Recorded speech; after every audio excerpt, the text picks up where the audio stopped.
Imagine having a really cute girl confess her feelings to you in another language, unaware that you can understand her. Now you have to pull out your best acting skills and pretend you can't understand a word she says. At RIZZ Academy, everyone watches in awe as Alisa, also known as Alia, walks by. They admire her. She was born to a Russian father and her grades are the best in the school. She is excellent at sports and is a member of the student council. Just then, a second-year student named Ando approaches her, trying to RIZZ her. However, Alia rejects all his advances, telling him she has no interest in him. Before she leaves, she points out that his necklace violates school rules. Ando stands there speechless. As she walks into her classroom, everyone's eyes are on her, admiring her. When Alia takes her seat, she notices Masachika sleeping at his desk next to hers. She greets him, and when he doesn't respond, she hits his chair, startling him awake. Alia asks if he stayed up watching anime. Masachika explains that the anime finished airing late, and the episode discussion with his otaku buddy took longer than expected. Alia calls him insane, and he accepts it. Bro is still feeling sleepy when Alia makes a comment in Russian. He hides his shock and asks what she said, but she lies. As classes begin, Masachika realizes he forgot his workbook, and Alia allows him to join her. During class, Masachika starts dozing off again, and Alia pokes him. Coincidentally, it's when the teacher asks for an answer. So startled from Alia's aggressive poke, his arm is raised, and the teacher assumes he wants to answer. Masachika stands. He doesn't even know what the question is. When he looks to Alia for help, she points to the wrong answer. After he embarrasses himself, Alia correctly answers the question. Masachika is shocked by her betrayal, but she insists she was just pointing at the question. In the middle of their argument, she repeats a Russian word, calling him a cutie. Masachika turns red. When he asks what it means, she lies again. Little does she know, Masachika understands her perfectly. He is crashing out mentally but still keeping poker face. As a child, he often played with a Russian girl who lived near his grandfather's house, allowing him to pick up the language over time. Thanks to that, he can understand the cute Russian girl next to him who is fawning over him in Russian. Deciding to keep it a secret, he assumes she would be embarrassed to find out. The class bell rings, and Masachika pulls out his phone. Alia reminds him that using phones during school hours is prohibited, except in emergencies. Masachika claims it's an emergency, and when she asks why, he excitedly tells her he has rolled something good. Alia grabs his phone and sees a picture of Tsukuyomi, the goddess of the moon in Japanese mythology. She returns the phone to him, and as he continues to express his excitement, she tells him in Russian that she has silver hair too and calls him a cheater. Masachika is stunned and asks her what she said, but she lies once more. They engage in a playful word battle as he pretends to believe her translation. During lunch, Takeshi suddenly exclaims that he wants to be hot with the ladies, but both Masachika and Hikaru ignore him. Just then, the whole cafeteria's attention turns to the ladies from the student council as they walk in. Alisa Kuyo, Maria Kujo, who is Alisa's older sister, and Yuki Suo. Hikaru comments that the Kujo sisters are so pretty, and Takeshi adds that he'd love to know more about Maria. Hikaru informs him that Maria already has a boyfriend. She keeps turning down boys who ask her out, insisting that she is already dating someone. Masachika comments that whether or not she is dating, Takeshi doesn't stand a chance. Takeshi tells him not to get a big head just because he's friends with Alia. Masachika responds that Alia keeps snapping at him, but Takeshi says it's better than getting no response at all. Masachika feels it's thanks to the fact that he has been sitting next to her for more than a year. Takeshi then says that if he could shoot his shot with any of the three ladies, it would be Yuki, because she seems approachable and more gettable. Hikaru informs him that Yuki has turned down more guys than Alia has. As Yuki and Alia search for a place to sit, Yuki meets Masachika's eyes and approaches their table, asking if she can join them. Masachika and the boys agree, and Alia sits down too. Yuki comments that she got the same lunch as Masachika, and based on their interaction, Alia, clearly feeling jealous, questions whether they are friends. Yuki replies that they have known each other since childhood and have attended the same school together since preschool. She adds that she'd like to be friends with Alia, to which Alia responds that being friends with her wouldn't be fun. Yuki takes this as a positive response. Takeshi excuses himself, saying he's done with lunch, and Hikaru joins him, but Takeshi whispers to Masachika that the ladies are too shiny for him. No wonder he isn't popular with the ladies. After they leave, Yuki shifts closer to Masachika, making Alia even more jealous. Yuki asks him if he has considered joining the student council, but Masachika tells her he's not interested. Yuki then informs Alia that Masachika was her vice president in the student council when they were in middle school. This surprises Alia. Masachika quickly adds that it was only because Yuki asked him to run with her. Alia mutters something in Russian, violently chugs down her drink, and then slams the empty can on the table. After lunch, they say goodbye to Yuki. Alia questions, almost as if making a comment, if Yuki and Masachika are close. She adds that she never imagined any girl would want to be friends with him. Masachika points out that there's one right in front of him, her.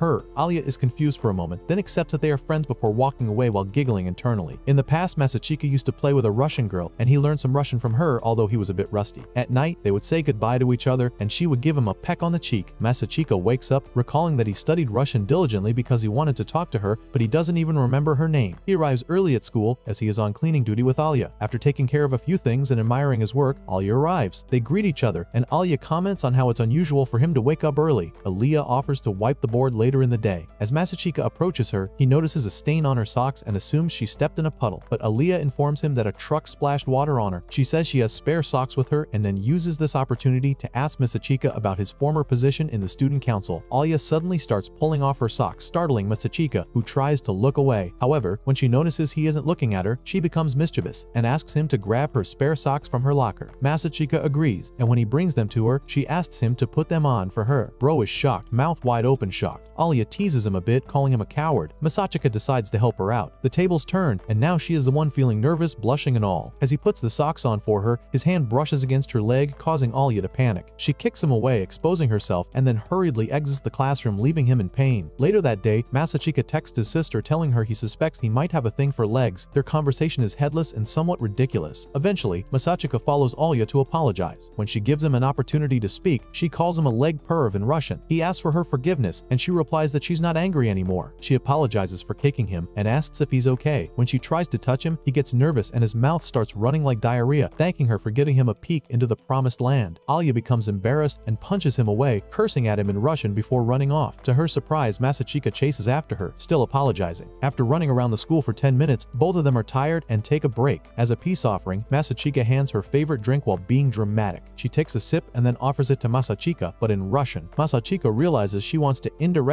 get some mouth-to-mouth action. When he asks for the meaning of what she said, she lies once again. Masachika goes to help Yuki sort out things in the storage room where Aaliyah is also present. After they finish, they all head to the student council office. Yuki and Aaliyah thank Masachika for his help, and when Kenzaki, the student council president, arrives, he thanks Masachika as well. Before Masachika leaves, Kenzaki offers to buy him dinner. Masachika initially declines, but Yuki persuades him to go. Kenzaki also invites Yuki and Aaliyah along. During dinner, they engage in a conversation about Masachika possibly joining the student council, and Masachika learns that Aaliyah is running for student council president against Yuki. After dinner, they part ways, with Kenzaki walking Yuki home and leaving Masachika with Aaliyah. Masachika walks Aaliyah home before returning to his house. He sees a female shoe at the door and finds Yuki chilling on his couch. She welcomes him and tells him she'll be staying there for the night. Yuki is Masachika's little sister, but has been pretending to be his childhood friend at school. The next morning, Yuki wakes Masachika by sitting on him. She's quite the annoying sibling. She tells him that next time she will hide under his bed to scare him. They have plans for a date that day. While spending time together at the mall, Masachika and Yuki notice that Aya has been spying on them. Yuki decides to go talk to her, and Masachika has no choice but to tag along. Caught off guard, Aya says she spotted them a few minutes ago but couldn't find the right moment to say hi. They both know this is a lie. Aya claims she came for clothes shopping. Yuki invites her to have lunch with them, but Masachika refuses, saying the place serves super spicy ramen and that Yuki might not be able to handle it. Despite his concerns, she insists on joining them. When they arrive at the restaurant, Aya realizes, from the aesthetics of the place, that she is in for a huge mistake. However, her ego prevents her from backing out. Yuki explains the menu to Aya, who decides to order the least spicy option. Yuki and Masachika decide to go for the same thing too. While waiting for their meals, Aya notices that Yuki is dressed boyishly. Yuki responds that she was in bed with Masachika that morning, causing him to spit out the water he was drinking. She adds that she wanted to wear something different, so she borrowed one of his shirts. Masachika explains to Aya that Yuki just showed up at his place and jumped into his bed by herself. Aya doesn't buy it. Their meal is ready and Aya is scared to even try it. She summons courage and takes a first bite. She clearly cannot handle the spice but tells Masachika she's okay when he asks. She continues to torture herself with the food even when Masachika asks her to stop. Yuki then suggests she add a seasoning to make it even spicier, wearing an evil face. Aya reluctantly agrees, saying that one drop won't kill her, but it almost does as she can't help but scream in agony moments later. Masachika has to get her ice cream to calm her nerves while Yuki goes off to buy something. Masachika uses this time to ask Aya why she wants to be the student council president. She snaps that she does not need a reason to aim higher. When he inquires if she has a running mate, she tells him she would just pick a random person, as she only needs a vice president on paper. Masachika has flashbacks of when his sister was running for president. Once Aya finishes, she asks Masachika to help her shop for clothes. Knowing she doesn't have friends to join her, Masachika agrees to help. While shopping, Aya wonders why Masachika is being so nice. She assumes it's because he doesn't think she stands a chance at becoming president. Aya picks out numerous outfits to try on, and Masachika has to tell her what he thinks of each one. Determined to impress him with her fashion sense, she changes into the first outfit, not sure of what Masachika's reaction would be. To her surprise, Masachika tells her she looks great and compliments her very well. Aya is shocked by his response, and Masachika is also pretty embarrassed. Aya confesses that she didn't know Masachika had it in him to compliment a girl right, but she thinks he probably got used to it because of Yuki. She continues to try on different outfits, and Masachika praises her each time, boosting her confidence. For her next outfit, she chooses something smaller and a bit revealing, thinking that Masachika would like it. Just as she poses for him, she realizes Yuki is there too. Embarrassed, Aya quickly retreats, hugging her knees and wishing to disappear in Russian. Masachika interprets what she said to Yuki. On the train ride home, Alya is still feeling embarrassed. When Yuki and Masachika get off at their stop, Alya doesn't think much about it and says goodbye, only to realize moments later that they both got off together. Alya gets home and Maria greets her with a hug. Maria asks how her day went, and Alya shares that she met Masachika and Yuki. She seems rather down, and Maria notices that Alya gets worked up when it comes to Masachika. Maria expresses her happiness that there is finally a boy who can move Alya's heart and asks if Alya likes him. Alya insists that they are just friends. Alya then narrates to Maria how they became friends. 6 years ago in Russia, Alya's class was assigned a group project, and she was excited about it. She went around making research, but her group members slacked off, claiming they had plenty of time. They even got into a fight because of it. Eventually, another group performed better and got the best results. Alya felt upset that her group hadn't taken the project seriously, but she blamed herself for expecting more from them. She concluded that no one shared her level of drive and then decided to do everything by herself. Fast forward to when she transferred to RIZZ Academy, everyone was impressed that she passed the very difficult transfer exams. In class, she noticed Masachika sleeping beside her and decided to wake him up. They introduced themselves, and Alya observed that in different classes, he either forgot his textbook, was too lazy to run, or was asleep.